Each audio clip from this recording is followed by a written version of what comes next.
Bonjour aux followers de Super Bros. Alors, question, comment appelle-t-on les followers de Super Bros? Des Super Brothers, des brothers, des follow bros? Je sais pas, c'est étrange. Voilà. Alors moi c'est Kyopé, je suis là pour vous présenter Shadowrun, parce que visiblement Playku ne s'intéresse pas du tout à ce genre de jeu. Alors Shadowrun je connais pas vraiment en fait, même pas du tout, j'en ai entendu parler surtout parce que je fréquente un site qui s'appelle Fallout Generation et ils en parlent pas mal en ce moment, du standalone qui est sorti et puis du Kickstarter pour sa suite Shadowrun Hong Kong. Alors du coup c'est pas vraiment une vidéo test, c'est plus une vidéo découverte d'un tas de choses en fait, parce que c'est la première fois que je fais la vidéo d'un jeu vidéo et que je me filme comme ça. Voilà, donc le jeu se déroule dans un univers cyberpunk, donc un peu futuriste, avec tous les gadgets électroniques qu'on imagine dans ce genre d'univers. Et la magie vient de faire apparition et fout le dawa. Donc on va se retrouver avec un mélange de genres. On va pouvoir jouer des elfes et des orques dans un monde cyberpunk. Ça peut être intéressant. Alors, première constatation déjà. On peut être inquiet. Le jeu est en anglais. Alors après quelques questions posées à des amis à droite à gauche, il semblerait que ce ne soit pas un anglais très difficile. Ça devrait donc pas constituer un obstacle si vous avez bien suivi vos cours d'anglais à l'école.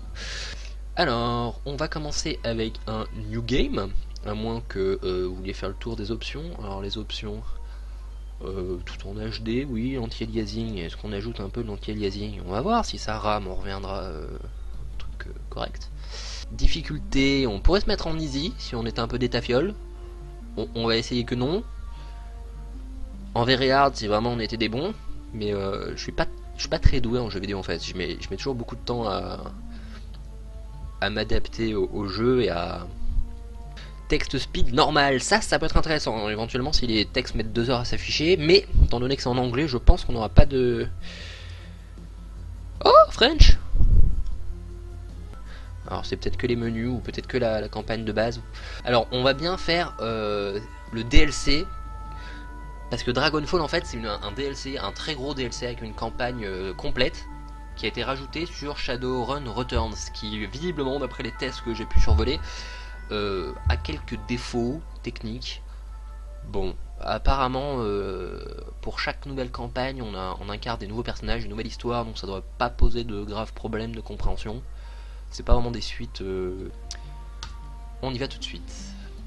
Alors voilà, là c'est donc le choix de la campagne. Oui, alors on va tout de suite me pardonner mon accent en anglais tout pourrave, hein, c'est pas grave. Alors la campagne principale est en français, donc ça peut être intéressant. Alors que la campagne de Dragonfall ne l'est pas, donc c'est bien ça. Lancez la campagne. Lançons la campagne. Alors de nouveau on me demande en quoi je veux jouer, on va dire en normal, histoire de pas se gâcher le plaisir si le jeu est trop facile, ou de pas avancer d'un iota si c'est trop difficile. Créez votre personnage. Alors je sais pas vous, mais moi dans les RPG souvent j'aime bien créer une fille. Ce n'est pas tellement que je m'identifie plus aux filles ou aux garçons, c'est que ça me dépayse plus en fait. La réaction des personnages à mon égard, disons que dans Fallout par exemple, il y a quelques interactions qui changent selon si on est une fille ou un garçon, et ça me fait plus marrer, ça me change plus, je me pose plus la question de comment réagir quand j'ai un personnage féminin qui par exemple va se faire draguer ou va se faire maltraiter parce qu'elle est une femme. Du coup j'ai envie de réagir peut-être d'une manière différente que quand c'est un mec. J'ai envie de dire que ça se déroule un peu comme tous les jours et du coup je suis pas très dépaysé. Enfin bon bref, c'est un débat. On va partir sur du masculin. Alors on a beau avoir la campagne en anglais, les races sont traduites en français, c'est pas mal. Alors on a humain, elfe, nain, orc ou troll. Ok, alors on peut voir que ça influence les statistiques. Tous les humains ont plus 3 à leur karma. Bon karma pour les humains. Les âmes ont plus en charisme. Oui, ça c'est classique, sont plus rapides. Alors voilà, on découvre déjà des concepts un peu rien qu'en lisant les races. C'est-à-dire qu'on peut... Alors déjà le méta-humain. Donc c'est comme des humains, mais ils ont un truc en plus. Enfin, c'est comme ça que je le comprends. Ils ont des épaules très larges, donc bon, les nains, voilà. En fait, c'est oui, ça reprend des caractéristiques assez assez connu des joueurs de RPG médiéval fantastique. Mais là on a des petites variantes, hein, sont plus résistants aux pathogènes, donc on peut imaginer aux maladies, et aux sorts censés attaquer les victimes de l'intérieur. C'est particulier quand même. Les orques qui se sont multipliés très rapidement sont désormais la deuxième race au monde. Ah quand même. Les orques ont des oreilles pointues et sont pourvus de dents ou de défenses menaçantes. Ça fait peur. Très bien. Et les trolls. Bon alors c'est divers. Pour une première partie je pense qu'on va prendre des humains. Un humain. Parce qu'il va certainement être plus polyvalent. Et puis quitte à recommencer une partie plus sérieuse plus tard en prenant une race qui aura une spécificité, une capacité accrue dans quelque chose que j'aurais testé et qui m'aura plu. Voilà, donc on va partir sur un humain.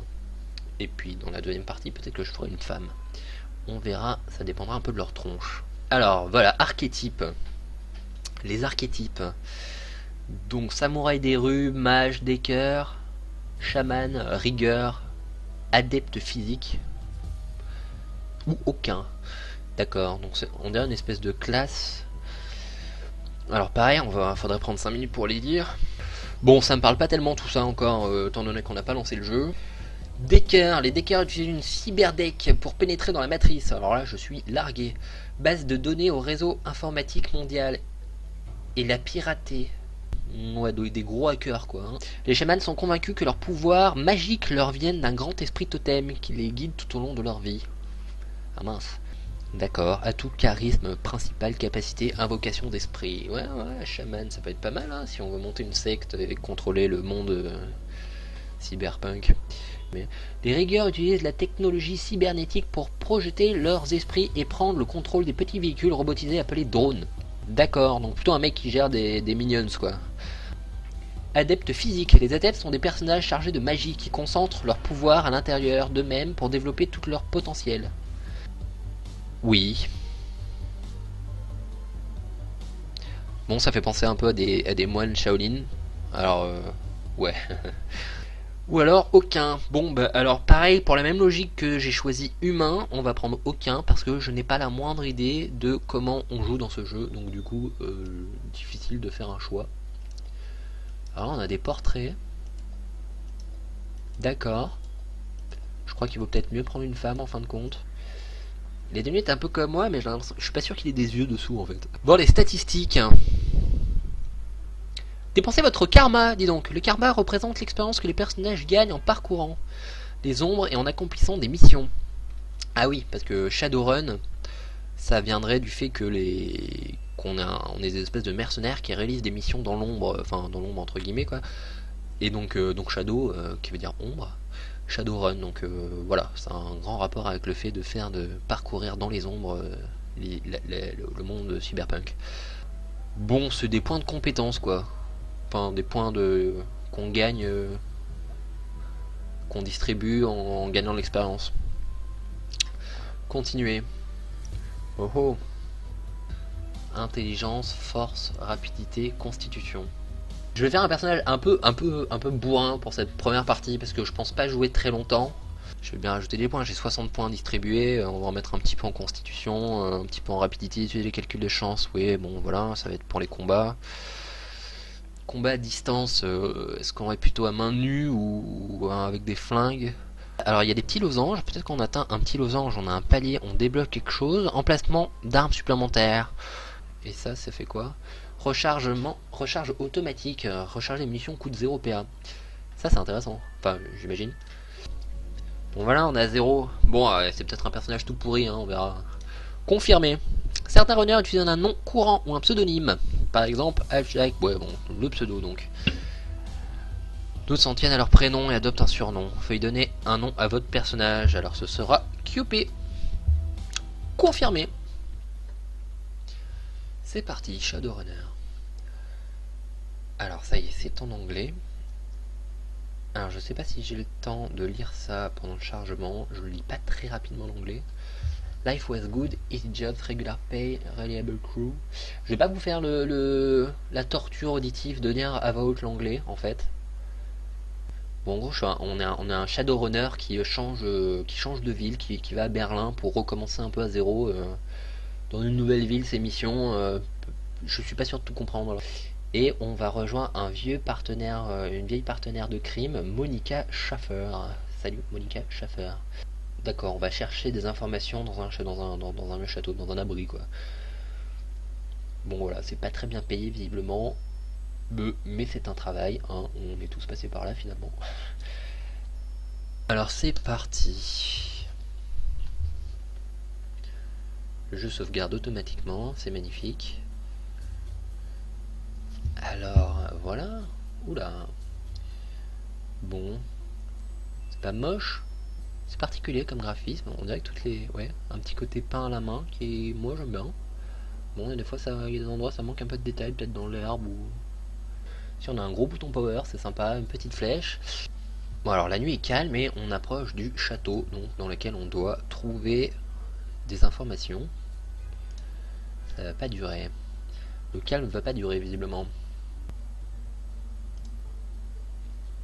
Ah, Monica. Monica, elle est mimi. Salut Monica. Elle a un peu teigneuse quand même.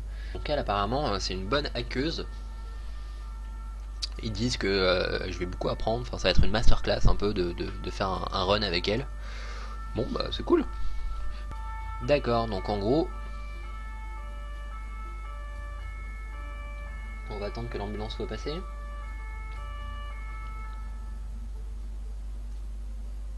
Ça y est. On dirait que oui. Bon, en gros, elle nous dit que en 10 minutes c'est fait. On rentre, on prend les trucs, on sort. Bon, on imagine bien que ça va pas être aussi facile. Bon, ils discutent entre eux.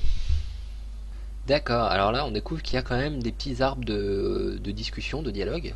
Ça marche pour moi, allons se faire payer. Ouais, ça me plaît. Genre pragmatique le mec. Bon, voilà, hein, c'est des petits dialogues assez classiques de faisons attention quand même, ça va être du gâteau, celui qui est sceptique, celui qui dit ben non t'inquiète, enfin bon voilà. Alors, détendez-vous les gars, on est des professionnels, ça va bien se passer quoi. Alors c'est pas mal parce que du coup on a des dialogues mais on a aussi des petites descriptions qui s'incrustent à l'intérieur qui nous permettent d'imaginer ce qui se passe. Ça s'inspire bien. Alors apparemment Shadowrun c'est quand même une licence adaptée de jeux de rôle papier. Et en général, c'est souvent gage de quelque chose d'assez bien foutu niveau description et niveau univers, parce que les jeux de rôle papier, ça demande au maître du donjon d'avoir beaucoup de descriptions pour bien plonger ses joueurs dans un univers, alors qu'ils ont rien, ils ont qu'un support. C'est pas du jeu vidéo, il y a pas de support vidéo en généralement, à moins d'être très très équipé. Mais voilà, du coup c'est intéressant parce qu'il y a beaucoup de descriptions et finalement il y a un univers qui est très développé et ça ressort bien en fait, directement avec rien que dans la description, dans les dialogues quoi. Et je vais essayer de jouer quand même jusqu'à ce qu'on trouve un peu des combats. Après j'arrêterai parce que je crois que Super Bros ne fait pas tellement des vidéos très longues. Chigrins par exemple, je sais pas ce que ça veut dire. Moi ça me bloque un peu hein, l'anglais, je dois avouer. Alors ça y est, on est un peu plus lancé dans le jeu. Nouvel objectif. Donc ça c'est les objectifs qui apparaissent ici. Grab your gear from the van. Alors mon gear ça doit être mes affaires. Je sais pas exactement ce que c'est non plus. Hop. Tac, me voilà équipé. Un medikit, des grenades. 1200. Je sais pas ce que c'est que cette monnaie, des yens. Je sais pas. Et ben nous comme on s'est spécialisé dans les pistolets, évidemment on va prendre un pistolet. Ça semble logique et pas une machette.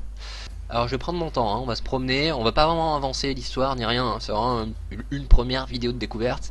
Si ça vous intéresse, j'en ferai une deuxième. Peut-être avec une autre partie que j'aurai fait en solo, un peu plus loin, je vous montrerai la suite de l'aventure en fait, ce qui se passe un peu plus loin. Si j'appuie dessus, qu'est-ce qui se passe? Ici, on a les objectifs. Ça va être voilà, un petit résumé de mon personnage, très bien, les points de vie, 50-50. Donc j'ai mon arme, est-ce qu'elle est équipée? J'ai un Doberman, d'accord, un Doberman alors finalement c'est un drone, ce qu'on a reçu tout à l'heure, je savais pas ce que c'était. Ah, ici peut-être un espèce de plan pour mettre des implants. De plan pour mettre des implants, oui tout à fait. Bon, ce château fait vraiment médiéval pour une ville cyberpunk. Allez, on va arrêter de tourner autour du pot, on va y aller.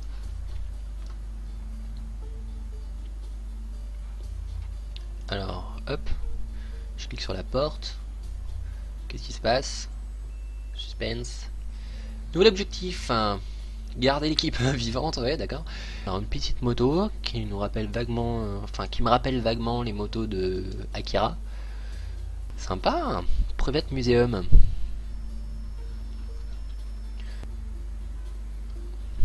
Voilà, bon, donc on a des petites descriptions sur les éléments du décor.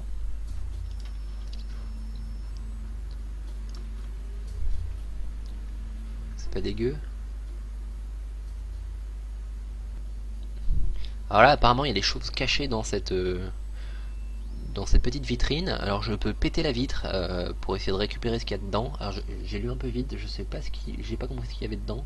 Alors soit je pète la vitre pour récupérer, soit je reviens plus tard. Alors le problème c'est qu'on essaie d'être discret. Du coup péter la vitre c'est peut-être pas une bonne idée.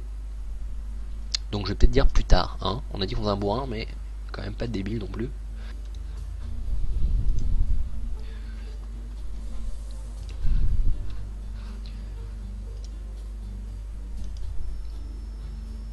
Bon la musique est pas désagréable, je sais pas ce que vous en pensez.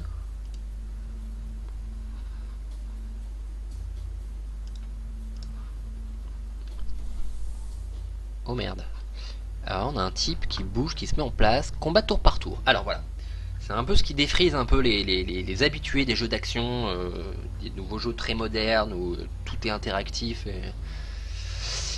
Mais c'est un jeu un peu old school avec des combats au tour par tour. Alors ça peut paraître, voilà, ça peut vous énerver, mais sachez que ça une fois qu'on s'y est fait au rythme un peu au tour par tour, ça a des avantages qui sont vraiment intéressants. Alors c'est pas, on n'a pas du coup des combats qui sont très cinématographiques. On va pas avoir l'impression d'être dedans, shooter dans tous les sens et se planquer, mais ça va permettre des stratégies et finalement de doser et d'utiliser chaque compétence de manière beaucoup plus juste. Ok, très bien. Alors, voilà. Bon, bah c'est très familier finalement à ceux qui sont habitués à des RPG au tour par tour. Donc on a une zone, j'imagine, dans laquelle le personnage peut se déplacer au maximum. Ah, c'est peut-être pas maximum, c'est un point d'action. Je vois, il y a un petit 1 à côté du cercle. Un point d'action permet d'aller jusqu'ici. Si je passe dans la deuxième zone, ça me coûtera 2 points d'action. Il me semble qu'on n'a pas énormément de points d'action. Voilà, en haut, ici, là, on voit que c'est marqué 2. Et j'imagine que j'ai que 2 points d'action par tour.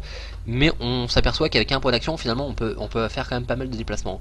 Alors ce type va nous tirer dessus. Alors, est-ce que je me planque plutôt là derrière pour après lui tirer dessus à distance finalement, vu que j'ai un mec à distance, ou est-ce que je fais le tour et je l'abats comme un chien à bout portant? J'ai 19% de chance de faire un coup critique apparemment, c'est ce qui a inscrit ici.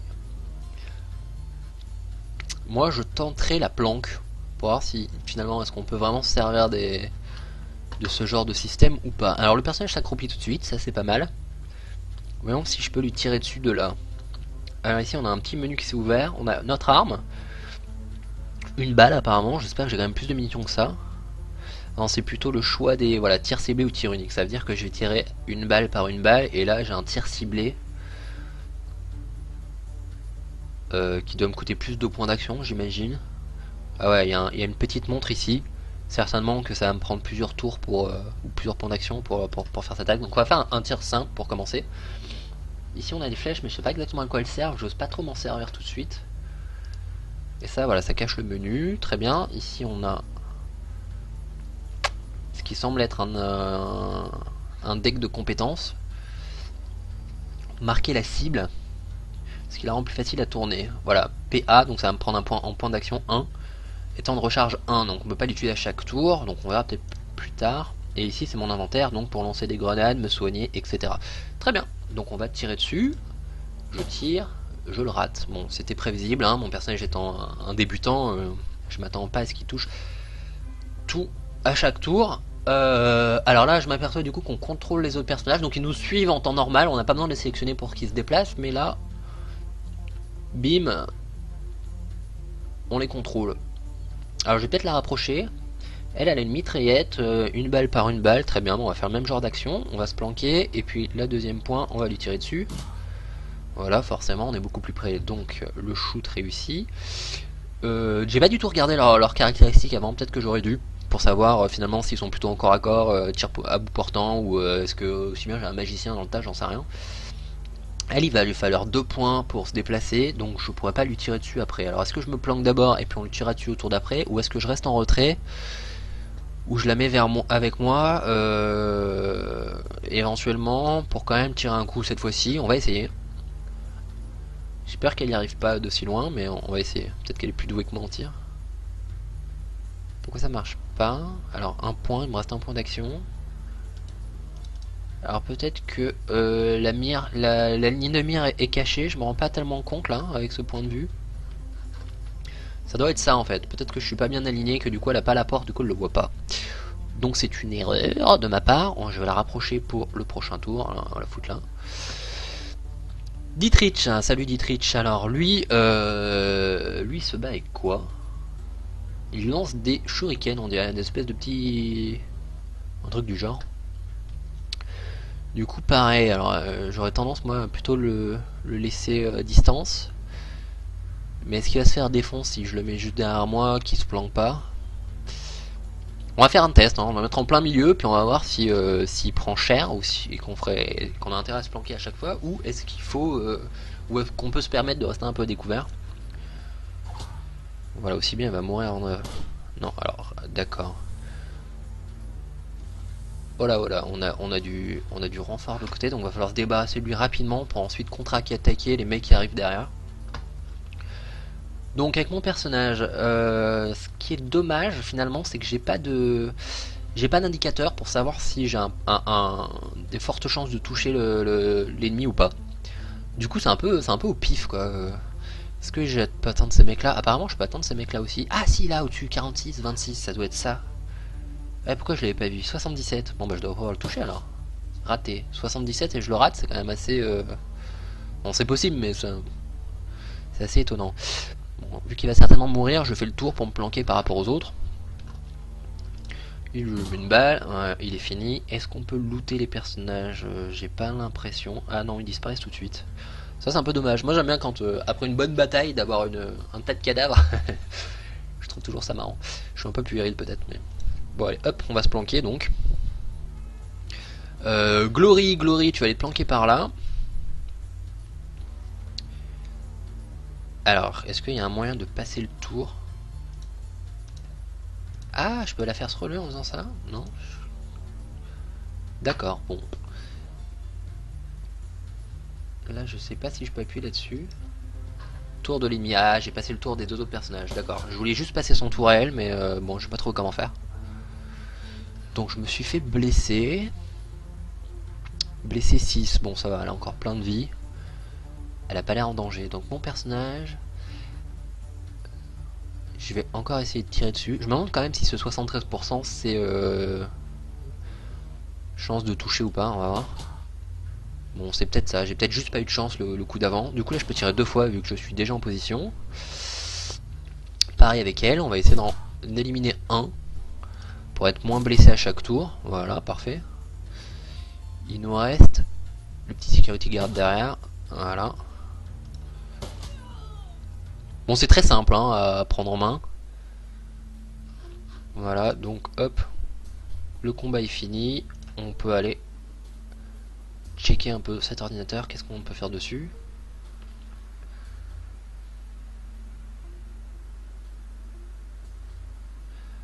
Alors Decking 2, apparemment je peux utiliser ma compétence pour essayer de passer la matrice et déverrouiller les portes, je dirais. Ou alors je peux demander à Monica de s'en occuper, ou m'éloigner du terminal. Bah, j'essaie de le faire moi, finalement, vu que j'ai les compétences. Opération Unlock, donc apparemment ça a marché. Alors peut-être que du coup, des portes qui étaient verrouillées jusqu'ici ne le seront plus.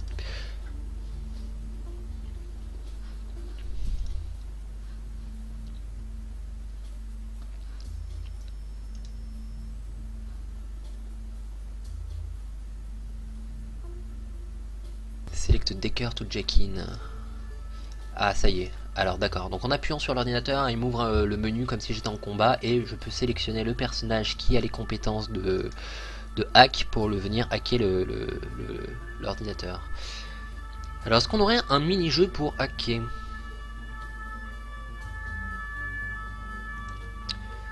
Je n'y comprends rien. Ça manque d'un peu d'explication là.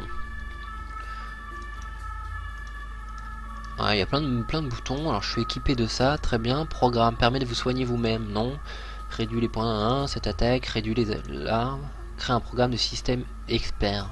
Assassin, très bien. Je comprends pas vraiment. Piratage en cours. Je comprends pas vraiment ce que je fais là. Confirmer. What? Ok, donc là apparemment on est dans le système informatique, ou une espèce de réalité virtuelle.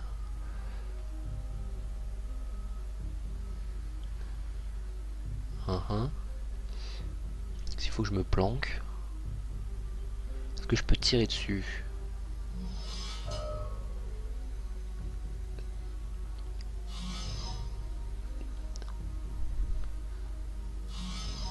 D'accord. C'est marrant. Ça m'évoque un peu Transistor. Bon, ça n'a rien à voir, mais ça m'évoque Transistor, c'est comme ça. Bon, j'ai beaucoup plus de points d'action dans cette réalité virtuelle là. Pas beaucoup plus, j'en ai un de plus apparemment. C'est inspiré quand même de Ghost in the Shell, je trouve. Hein. Il y a quelque chose. Data Store. Bon, voilà, j'ai récupéré ça. Est-ce que ça veut dire que mon piratage est fini? Est-ce que je dois revenir au point de départ? Est-ce que je peux quitter directement? Je sais pas trop. Tour de l'ennemi. Ah. Il y a un peu du monde. Alors, je sais pas quand je me sers de mon petit droïde là. J'en verrais bien se faire bastonner à ma place. Bon, du coup, il s'est fait blesser, il allait se planquer, j'ai l'impression. C'est pas mal, ça fait petite IA pas complètement débile. Est-ce que j'en attaque un autre ou je l'achève? Je vais l'achever, hein. Tant que j'arrive à l'avoir. Bim, un de moins. Ensuite, bah toi t'es resté debout, hein. Tu t'es pas planqué, du coup tu vas prendre cher. Est-ce qu'on essaye un peu un mode rafale différent? Genre tir ciblé. Oh, c'est efficace, hein. Ça le sera peut-être pas à chaque fois, mais là c'était pas assez efficace. Alors, on va essayer de se rapprocher ici. De ce côté peut-être, tac. Et pareil, je vais tenter un tir particulier, tir en rafale pour voir ce que ça donne. Ouais, c'est intéressant.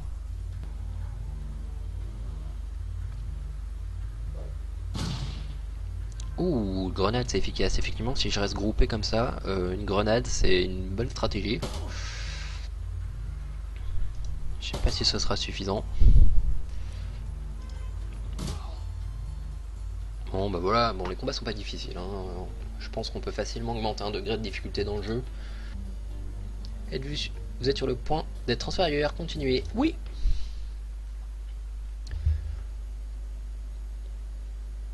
Bon, je crois qu'on va s'arrêter là-dessus. On va juste jeter un coup d'œil au nouvel environnement. Voilà, ça présente un peu le jeu. Je ferai une deuxième vidéo, ouais, je pense un peu plus loin, ou une fois que j'en saurai un peu plus, je pourrai plus vous en parler plus en détail.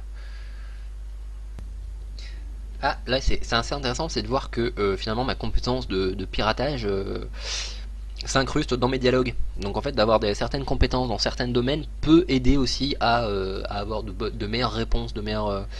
Bon, on a ça souvent dans les RPG, hein, mais il n'y en avait pas dans Baldur's Gate par exemple. Les dialogues étaient toujours les mêmes quoi qu'on ait comme personnage. Donc je trouve ça intéressant. Voilà, je vais juste voir la suite de la map. Donc des combats qui s'enchaînent, du dialogue, des rebondissements scénaristiques visiblement. Voilà, bah ce petit jeu a l'air très sympa, mine de rien. Voilà, donc je vous dis à bientôt. Au revoir.